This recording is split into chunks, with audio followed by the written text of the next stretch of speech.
Simula noong Lunes ay napanood na ang It's Okay to Not Be Okay na pinagbibidahan ni na Ann Curtis at Joshua Garcia.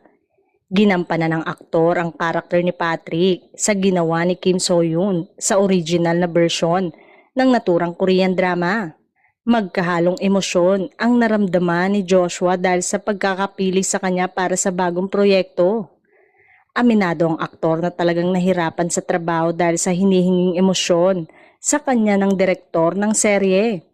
Mahirap lahat actually, kasi ang daming layer ng emotion ng karakter ko na nahirapan nga rin ako na ilabas, pero tinulungan ako ni Direk. Mahirap umiyak, mahirap magpatawa, mahirap magpakilig kasi may timing lahat, so challenge talaga siya sa akin pagtatapat ng binata. Ayon kay Joshua, ay malaki rin ang naitulong ni Carlo Aquino na gumanap bilang kapatid niya sa bagong serye. Bilang paghahanda ay nag-workshop na umano ang dalawang aktor bago simula ng kanilang taping.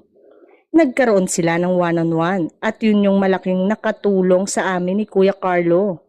May one time na hirap ako umiyak talaga, and then nakasanda lang akong ganon sa pader.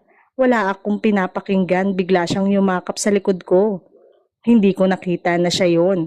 Pero alam kong siya yon kahit hindi ako lumingon, tapos yon nagawa ko na yung scene.